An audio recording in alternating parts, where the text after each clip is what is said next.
आइए आज हम लोग स्टडी करेंगे क्वेश्चन नंबर 41।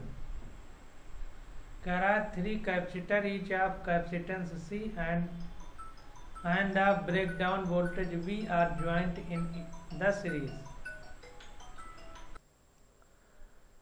तो कह रहा है कि the capacitance and breakdown voltage of the combination will be. तो 3 कैपेसिटर हैं जिनकी कैपेसिटी C है सबकी, और ब्रेक डाउन वोल्टेज उनका V है। उनको सबको सीरीज में यानी श्रेणी क्रम में जोड़ दिया गया है और पूछ रहा है कि जब श्रेणी क्रम में जोड़ दिया गया, जोड़ने के पहले सबकी कैपेसिटी C थी और ब्रेक डाउन वोल्टेज V था, और जब उनको श्रेणी क्रम यानी सीरीज में जोड़ दिया गया तो उनका कैपेसिटेंस और ब्रेक डाउन वोल्टेज कितना होगा उस सीरीज कॉम्बिनेशन का, ये हमसे पूछ रहा है। तो देखते हैं इसको।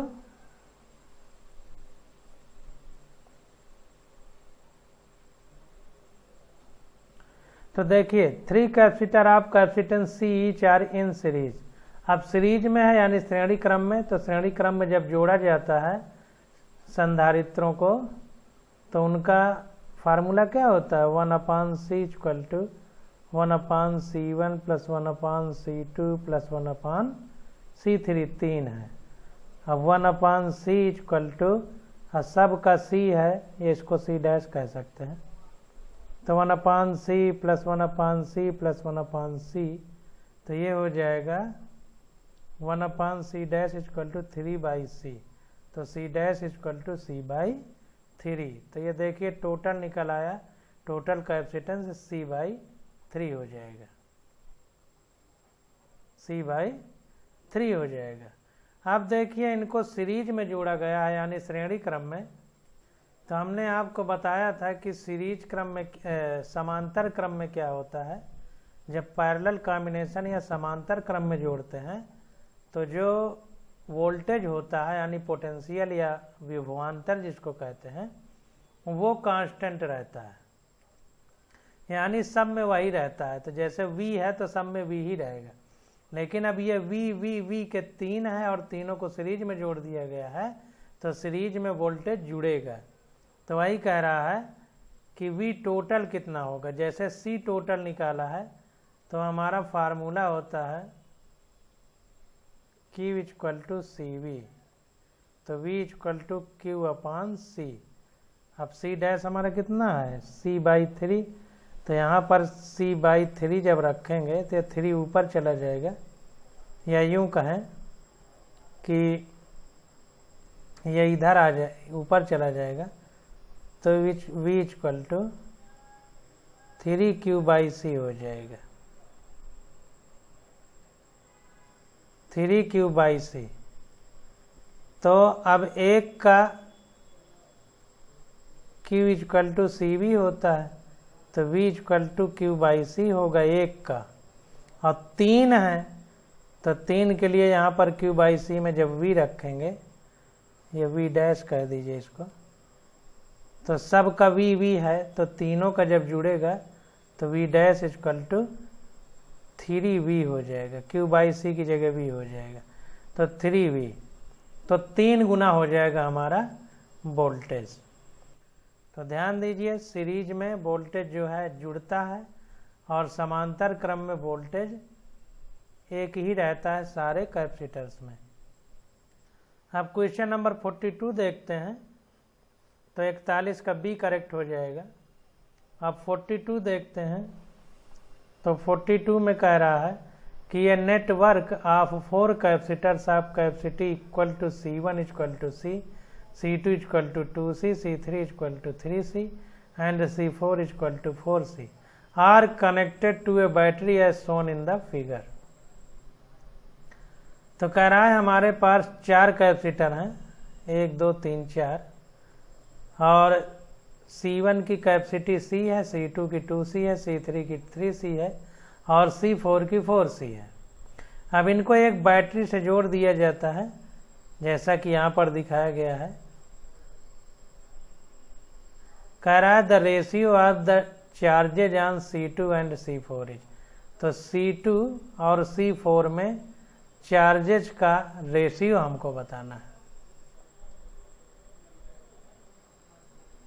C2 और C4 में। तो देखिए सबसे पहले ये समझने का प्रयास करिए कि ये किस क्रम में जुड़े हुए हैं। तो देखिए अगर ये C1 C2 C3 तीनों को देखा जाए तो अगर करंट इधर से जाएगी तो देखिए कहीं बंटवारा नहीं होगा, फिर लौट के यहाँ आएगी। करंट अगर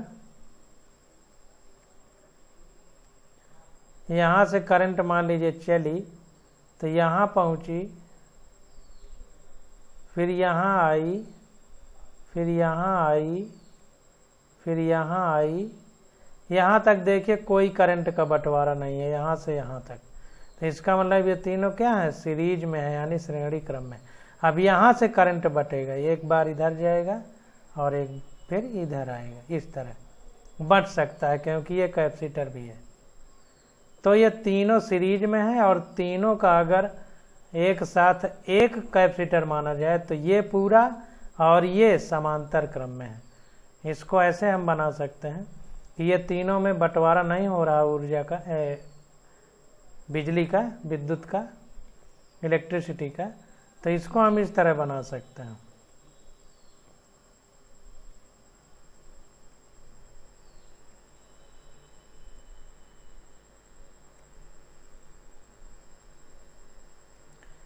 एक कैपेसिटर देखिए ये हो गया और पूरे का मिला करके एक कैपेसिटर ये हो गया, ये कैपेसिटर। तो आप देखिए ये तीनों को मिला के एक बनाया है हमने क्योंकि ये सब सीरीज में है। तो मान लीजिए ये कैपेसिटर एक बन गया और ये दोनों पैरेलल में, क्योंकि यहाँ पर करंट का बंटवारा हो रहा है। तो इसका मतलब अब ये दोनों समांतर क्रम में होंगे यानी पैरेलल में, क्योंकि यहाँ से जब करंट चलेगी यहाँ से इस तरह तो यहाँ आएगी और यहाँ जाएगी और यहाँ जाएगी। देखिए करंट का बंटवारा इन दो कैपेसिटर में हो रहा है। तो इसलिए ये देखिए चिन्ह गलत लग गया, इधर को होगा। तो यहाँ बंटवारा हो रहा है, इसका मतलब ये दोनों पैरेलल में है, सीरीज पैरेलल कॉम्बिनेशन में। तो पहले इनका तीनों का सीरीज में एक साथ निकाल लिया जाए, फिर इसका जो निकलेगा पूरा इसके साथ पैरेलल में निकालेंगे। तो देखते हैं।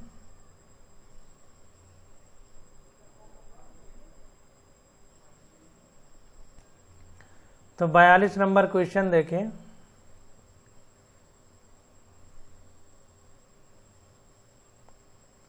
देखिए बता रहा है कि C1 C2 C3 are in series, series में है। तो सीरीज के लिए फार्मूला क्या होता है, सीरीज के लिए फार्मूला होता है C1 C2 C3 सीरीज में है। फार्मूला होता है 1/c dash equal to 1/c1 plus 1/c2 plus 1/c3। अब C1 कितना है, C है, C2 कितना है, 2C है, C3 कितना है, 3C। तो ये आ गया 1/c डैश इक्वल टू, ये निकालेंगे तो ये 6 लेंगे इसका, तो 6 इसका करेंगे तो 6 हो जाएगा, 2 से भाग देंगे तो 3 बचेगा, 3 हो जाएगा, प्लस इसमें 3 का भाग देंगे 6 में तो 2 आ जाएगा, तो 2 हो गया बटे 6C। तो ये आ गया 11 बटे 6C। R C dash equal to आ गया 6C बटे 11। ये हो गया इन तीनों का। अब ये तीनों जो ये निकल के आया और ये समांतर क्रम में है यानी पैरेलल में। तो as the capacitors C1 C2 and C3 are in series. अब देखें इन तीनों में अभी ये चार्ज निकाल रहा है, अभी इसकी बात नहीं कर रहा क्योंकि हमारा C2 और C4 में तुलना करना है। तो जाहिर सी बात है, ध्यान दीजिए कि चूंकि इसमें करंट का बंटवारा नहीं हुआ, जो यहाँ से करंट आई यहाँ से बैटरी से वो सीधा होते हुए सब में निकल गई। तो जाहिर सी बात है सब में करंट समान जाएगी। तो सब में जो चार्ज होगा, आवेश के प्रवाह की दर को धारा कहते हैं, करंट।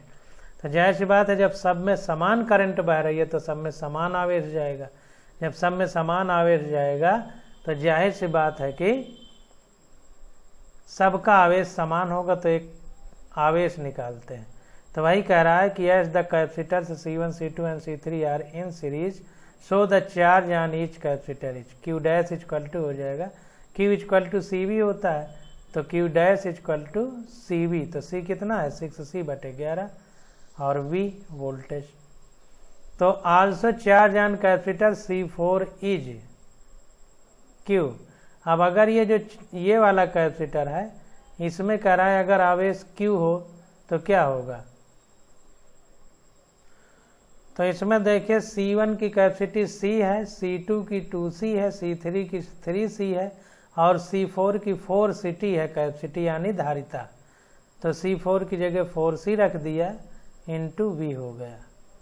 अब हमें आवेश का रेशियो निकालना है, तो Q डैश बाई Q हो जाएगा C2 और C4 का, तो C2 का हमने Q डैश माना है और इसका Q, तो Q डैश बाई Q हो जाएगा, तो यह आ जाएगा 6CV/11 और नीचे 4CV, CV कट जाएगा, तो ये आ गया 3/22। C2 और C4 में आवेश का रेशियो यानी चार्ज का रेशियो कितना आ जाएगा 3/22। तो ये हमारा 42 का बी ऑप्शन करेक्ट हो जाएगा। तो इस प्रकार से हम लोग क्वेश्चन करते हैं। अब 43 नंबर क्वेश्चन देखते हैं। कह रहा है 3 capacitors each of capacity 4 microfarad are to be connected in such a way that the effective capacitance is 6 microfarad. This can be done by. कह रहा है 3 कैपेसिटर हैं जिनमें प्रत्येक की कैपेसिटी 4 माइक्रोफैरड है और उनको कनेक्ट किया गया है इस प्रकार से कि उनकी कैपेसिटी कितनी है 6 माइक्रोफैरड है उनका कैपेसिटेंस। तो कह रहा है उनको कैसे कनेक्ट किया जाए कि 6 माइक्रोफैरड आ जाए। 4 माइक्रोफैरड के 3 कैपेसिटर हैं और उनको इस प्रकार कनेक्ट करना है कि कैपेसिटेंस 6 माइक्रोफैरड आ जाए। तो इसको देखते हैं।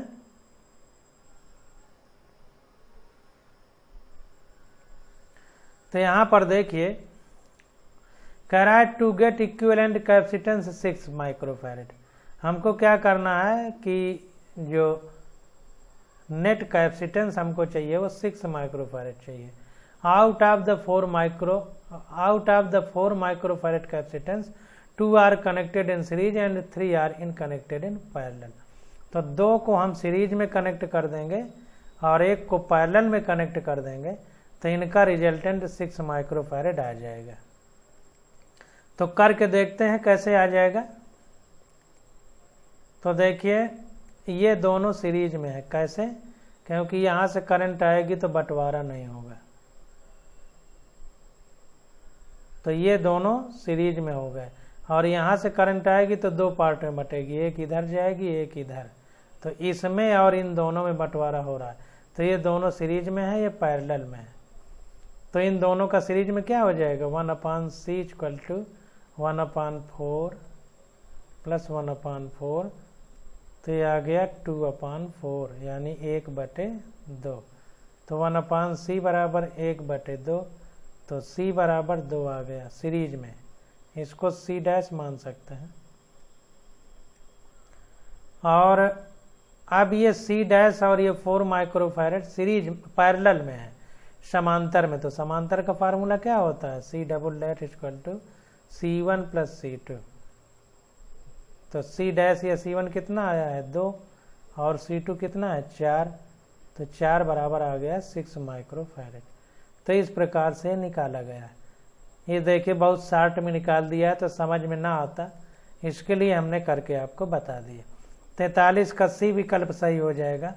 अब 44 नंबर क्वेश्चन देखते हैं। देखिए कह रहा है capacitor of capacity C1 is charge up to V volt and then connected in parallel to a uncharged capacitor of capacity C2। कह रहा है the final potential difference across each will be। कह रहा है कि एक कैपेसिटर है जिसकी कैपेसिटी C1 है, उसका पोटेंशियल कितना है V है, और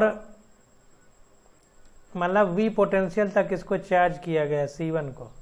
अब बैटरी को हटा दिया गया, अब इस चार्ज जो हो गया बैटरी से C1, इसको एक दूसरे C2 कैपेसिटर से जोड़ दिया गया। तो कह रहा है the final potential difference across each will be. तो जो अब अंतिम पोटेंशियल यानी विभव जो होगा वो कितना होगा, ये हमको बताना। सब देखिए एनसीईआरटी के ये क्वेश्चन है जो हम लोग किए हैं, तो कोई परेशान होने की जरूरत नहीं है। तो चार्ज ऑन फर्स्ट कैपेसिटर्स, आप देखिए ध्यान दीजिए कि हमको करना क्या है। तो जब हम कैपेसिटर हैं दो ठो, एक को पहले बैटरी से चार्ज किया गया, फिर हटा लिया गया, और उसके बाद दूसरे को जोड़ दिया गया उससे।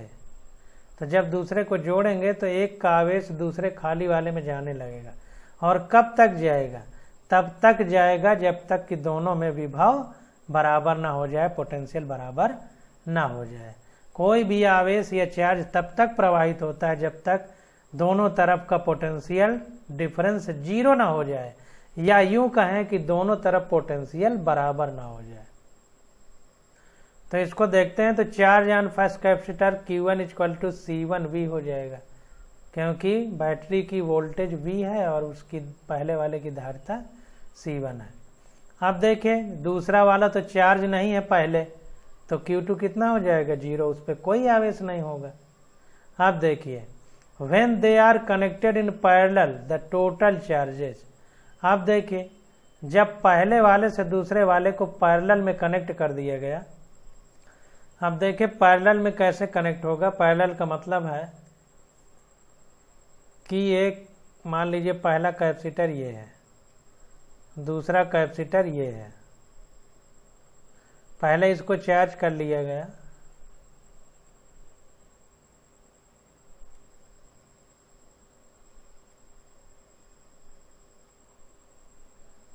फिर इसके बाद इनको दोनों को कनेक्ट कर दिया।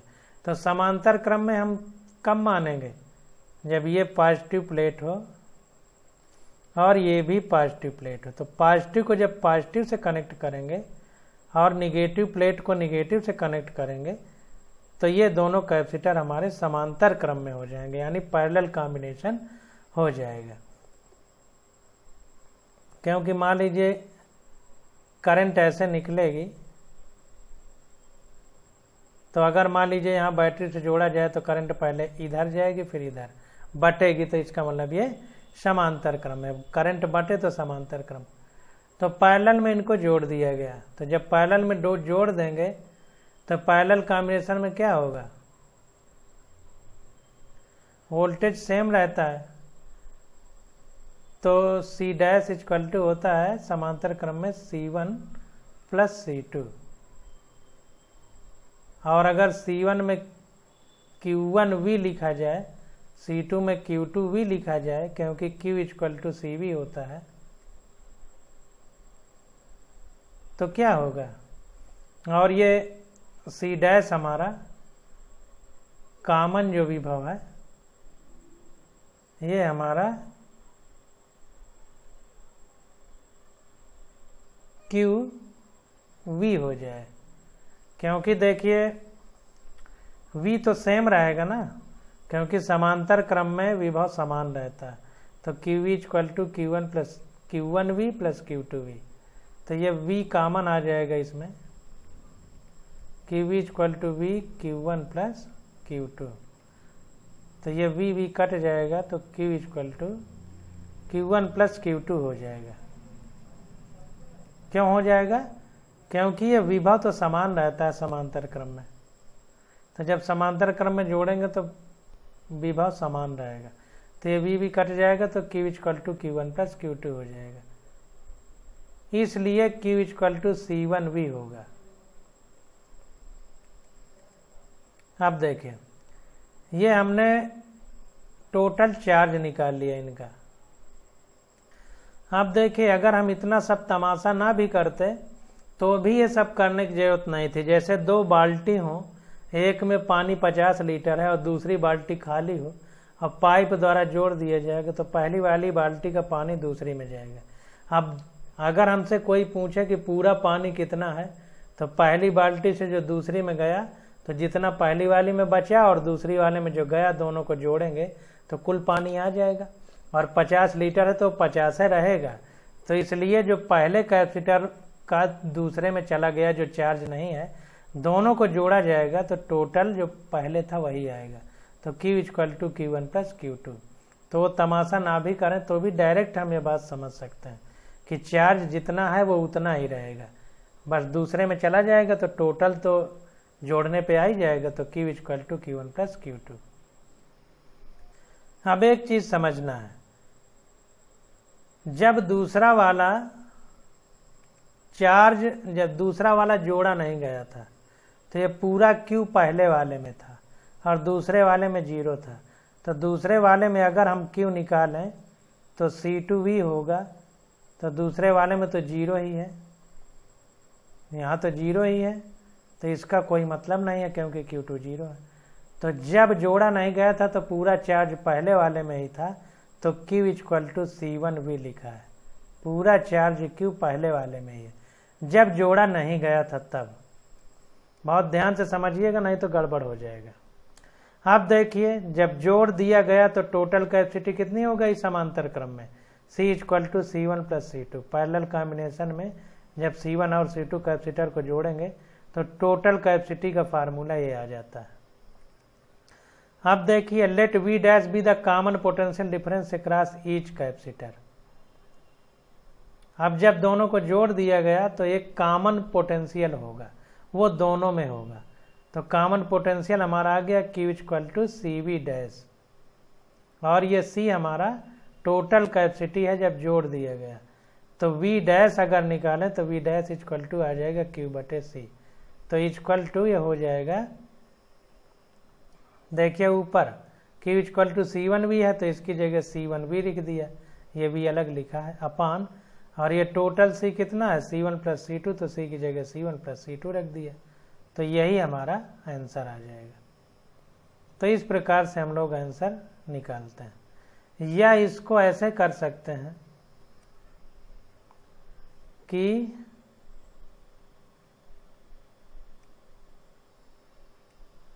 Common potential V equal to Q equal to CV, तो V equal to Q upon C। तो total charge upon total capacitance, ये हो जाएगा। तो टोटल चार्ज हमारा कितना है Q है, तो V equal to total charge तो Q1 प्लस Q2 Q ही है ना, तो Q अपान टोटल कैपेसिटेंस कितना है C1 प्लस C2। अब Q इक्वल टू CV होता है, तो अब जब जोड़ा नहीं गया था तो केवल किसमें चार्ज था, पहले वाले में। तो जब जोड़ा नहीं गया था तो पहला वाला था केवल, दूसरे वाले में भी लिख सकते हैं Q टोटल चार्ज, तो Q1 प्लस Q2 भी कर सकते हैं। तो Q1 हमारा Q है, देखिए C1 वाले में Q है,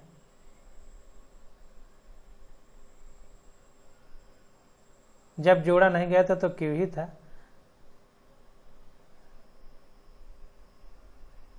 या Q1 कर सकते हैं, Q1 कह सकते हैं,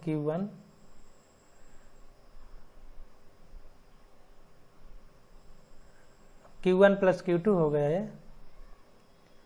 तो V equal to Q1 plus Q2 कितना है, Q है, Q1 plus Q2 equal to Q, तो इसकी जगह Q रख दीजिए, और ये C1 प्लस C2 है।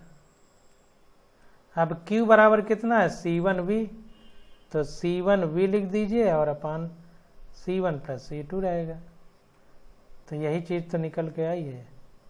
तो इस प्रकार से हम लोग क्वेश्चन सॉल्व करेंगे।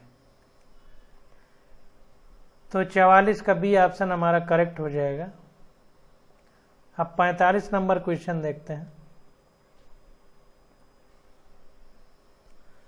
तो देखिए कह रहा है what is the effective capacitance between point X and Y। तो x और y के बीच में प्रभावी धारिता कितनी है, कैपेसिटी कितनी है। तो देखिए एक कैपेसिटर ये है, एक कैपेसिटर ये है, और बीच में ये दो जुड़े हुए हैं, एक ये एक ये एक ये, तीन जुड़े हुए हैं। तो इसको देखते हैं हम लोग। तो देखिए इस तरह की कंडीशन में जब पोटेंशियल डिफरेंस होगा करंट तभी फ्लो होगी, और जब करंट फ्लो होगी तो करंट का फ्लो यानी आवेश के प्रवाह की दर को धारा कहते हैं। जब करंट फ्लो होगी तभी ये कैपेसिटर में आवेश जाएगा, नहीं तो नहीं जाएगा। तो अब हम इसमें पता लगाएंगे कि कहाँ कहाँ पोटेंशियल डिफरेंस जीरो है, यानी सेम पोटेंशियल पे कौन कौन से पॉइंट हैं। अगर वो सेम पोटेंशियल पे होंगे तो वहाँ पर करंट नहीं जाएगी। तो देखिए इसको हम खींच के ऐसे बना सकते हैं।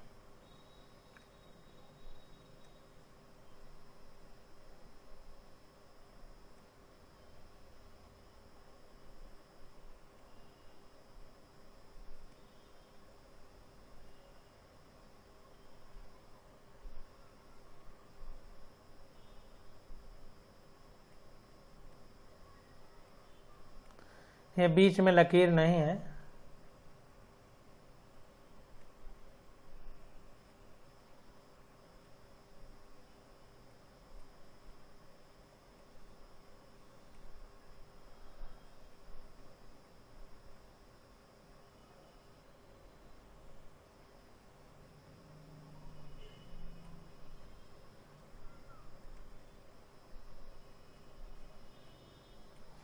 इस तरह से बना सकते हैं। एक कैपेसिटर ये, एक ये 6 माइक्रोफैरेड, ये 6 माइक्रोफैरेड,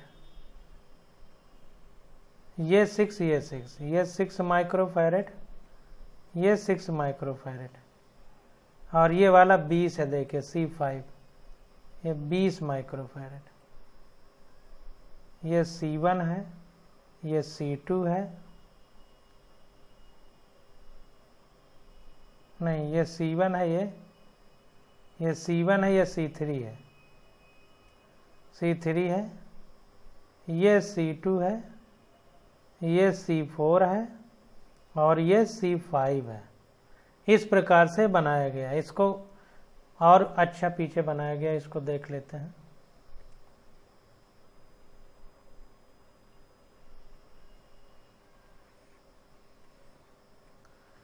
तो देखिए 45 नंबर में और अच्छा बना दे। 6 माइक्रोफैरेड, 6 माइक्रोफैरेड, 6 माइक्रोफैरेड, 6 माइक्रोफैरेड।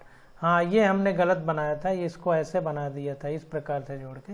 ये इस प्रकार से जोड़ के बनेगा। इसको फिर से देख लेते हैं। ये देखिए जब खींचेंगे तो ये 20 वाला, ये 20 माइक्रोफैरेड ऐसे ऐसे सीधा नहीं आएगा, ऐसे ऐसे खड़ी खड़ी हो जाएगा। इसको जब खींचेंगे, इसको ऐसे लाएंगे घुमा करके, तो ये और ये बीच में दोनों के इस तरह रहेगा। ये जैसा फिगर में बनाया गया, थोड़ा गड़बड़ी हो गई।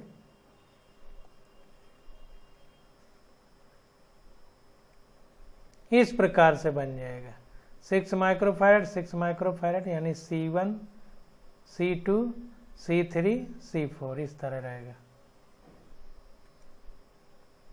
C1, C2, C3, C4, और ये C5 है, ये वाला 20 माइक्रोफैरेड।